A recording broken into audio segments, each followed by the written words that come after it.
नमस्कार, मी सोमनाथ मुसांडे।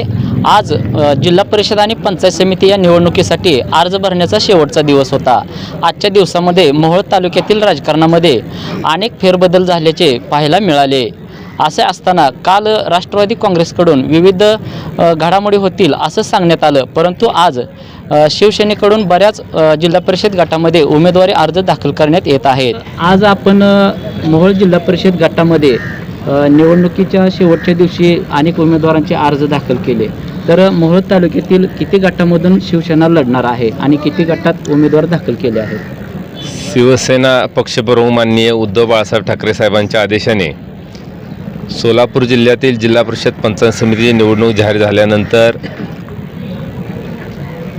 काही जणांना असं वाटलं की पक्षफुटीनंतर या मोहोळ तालुक्यात उमेदवार पक्षाकडे आहेत नाहीत अशी चर्चा होती, परंतु साहेबांचा आदेश आल्यानंतर ताबडतोब 2 दिवसामध्ये शिवसेना उद्धव बाळासाहेब ठाकरे पक्षाचे उमेदवार आम्ही 4 जिल्हा परिषद लढवतोय आणि 6 पंचायत समिती लढवतोय आणि एवढ्या ताकदीने लढवतोय की आमचे यापूर्वीचं तुम्ही बघितलं असताना प्रत्येक ठिकाणी आमचे ह्या मोहोळ तालुक्यामध्ये 3-4 जिल्हा परिषद सदस्य आलेले आहेत। त्या ठिकाणी उद्धव बाळासाहेब ठाकरे पक्षाच्या वतीनं प्रत्येक वेळेस आमची इथं सत्ता आलेली आहे, पंचायत समितीला मोहोळ तालुक्यात सत्ता आलेली आहे। त्यामुळं आता देखील आम्ही ताकदीनं जिल्हा परिषदेवर आणि पंचायत समितीवर उद्धव बाळासाहेब ठाकरे साहेबांचा झेंडा फडकवणार आहोत। आम्ही आता उमेदवारी पेनूर गटातून शेतकरी संघटनेचे अध्यक्ष भैयासाहेब देशमुख यांनी उद्धव साहेबांचा आदेश मानून, कारण उद्धव साहेबांनी जी महाराष्ट्रात ज्यावेळेस कोरोनाच्या काळामध्ये शेतकरी अडचणीत असताना दुष्काळग्रस्तांमध्ये जी मदत केली आहे त्याची जाणीव ठेवून भैयासाहेबांनी ताबडतोब मशाल्या चिन्हावरती आमच्याकडून उमेदवारी घेतलेली आहे आणि त्यांना उमेदवारी जाहीर केलेली आहे। आज एबी फॉर्म देखील देऊन उमेदवारी भरलेली आहे। तसेच कामती गटातून आमचे शिवसेनेचे तालुका प्रमुख अशोक भोसले यांनी देखील पंचायत समिती गाजवलेली आहे, ग्रामपंचायत गाजवलेले अनेक वेळा सत्तेवर आहेत, त्यांची देखील आज उमेदवारी आम्ही पक्षाच्या आदेशाने फॉर्म भरलेला आहे। त्यांनी देखील उमेदवारी अर्ज दाखल केलेला आहे, एबी फॉर्म दिलेला आहे त्यांना। तसेच आम्ही ह्याच्या नरखेड गटातून ॲडव्होकेट गोविंद पाटील यांना देखील उमेदवारी जाहीर केलेली आहे, त्यांना देखील आम्ही उमेदवारी दिली आहे। तसेच आम्ही पंचायत समितीला देखील 6 पंचायत समिती उमेदवारी आज जाहीर करून उमेदवारी अर्ज भरलेला आहे आणि कागदपत्र देखील अत्यंत 100% सगळे व्यवस्थित भरलेले आहेत। आमचं कोणाचाही उमेदवारी अर्ज बाद होणार नाही हे जे आम्ही दक्षता घेतलेली आहे। आणि येत्या काळामध्ये मोहोळ तालुक्यातील गद्दार गट असेल, मस्तीवान गट असेल, काही दादागिरी असेल, हे सगळे आम्ही आमच्या ह्या शिलेदाराच्या वतीनं सगळी दादागिरी आणि भ्रष्टाचार आणि गद्दारी ह्याच मोहोळ तालुक्याच्या मातीत आम्ही गाडल्याशिवाय राहणार नाही। विद्यमान आमदार राजू खरे यांनी काल सांगितलं की आम्ही शिवसेना उद्धव बाळासाहेब ठाकरे या गटाला एक पंचायत समिती देऊन, अरे कोण आमदार? अरे आमदारालाच आम्ही निवडून आणलंय। उद्धव बाळासाहेब ठाकरे साहेबांच्या पक्षाने ह्या राजू खरेला निवडून आणलंय। काय राजू खरेचे इथं अस्तित्व आहे? काय राजू खरेची मत आहेत? त्यांना उमेदवार मिळत नाही तर चोरून उमेदवार घेते ते आणि ती सांगते की आम्हाला एक जागा देणार, ती आम्हाला एक जागा देणार। कोण आहे ते? कोण आहे? स्वतःला काय समजते? अरे तुम्ही लोकांकडे भिका मागून तुम्ही आमदार झाला आणि तुम्ही आम्हाला एक जागा द्यायची ठरवा।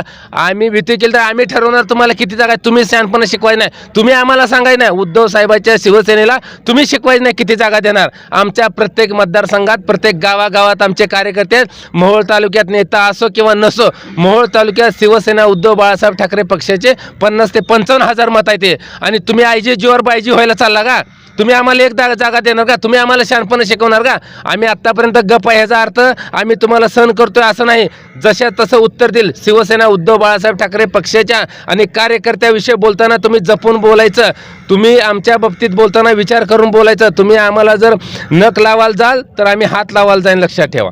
महाविकास आघाडीतील इतर पक्ष असतील, काँग्रेस आणि विविध छोटे मोठे पक्ष संघटना यांना आपण सामावून घेऊन जागा वाटप करून सामावून घेणार आहात? 100% महाविकास आघाडी प्रामुख्याने वंचित आघाडी आमच्यासोबत आहे, शेतकरी संघटना आमच्यासोबत आहे। आम्ही लास्टच्या दिवशी आम्ही सगळी महाविकास आघाडी म्हणून जे आमच्यासोबत येईल त्यांना आम्ही 2 पावलं आम्ही देखील मागं पुढं सरायला तयार आहे। कारण या ठिकाणी जी माजलेली दादागिरी आहे, गुंडशाही आहे, दहशत आहे, जी भ्रष्टाचार झालेला आहे। तुम्ही बघताय अनेक आता नावं घेत नाही, पण ज्या दिवशी नावं घ्यायची वेळ येईल त्या दिवशी बाईटाटा घेऊनच मैदानात उतरेल। या सगळ्या गद्दारांना, भ्रष्टाचारांना, ज्यांनी वर्षानुवर्षे मोहोळ तालुक्याच्या राजकारणामध्ये दादागिरीचा ठसा उमटला, ह्या सगळ्याशींना ना भूत ना भविष्य यांची राख केल्याशिवाय आम्ही सोडणार नाही। या निवडणुकीमध्ये आपला प्रमुख विरोधी पक्ष कोणता असेल? या निवडणुकीमध्ये खरं तर आम्ही निवडणुकीमध्ये प्रमुख विरोधी पक्ष म्हणून नाही उतरलो, तर आम्ही जनतेच्या हितासाठी उतरलो आहे. आम्ही जनतेचा विकास करण्यासाठी, जनतेच्या टाळूवरची लोणी खाणारे ही जी कावळं आहेत ह्या कावळ्यांच्या त्यांची जागा दाखवण्यासाठी उतरलो आहे. आम्हाला सध्या आम्ही ह्याला विरोध त्याला तुम्हाला माहिती आहे आमचा पक्का विरोधक कोण आहे तुम्हाला माहिती आहे. आम्ही गद्दार गट आम्ही आमचा विरोधच असणार आहे, भाजप आमचा विरोधच असणार आहे, घड्याळ आमचा विरोधच असणार आहे, तुतारी आमची विरोधच असणार आहे.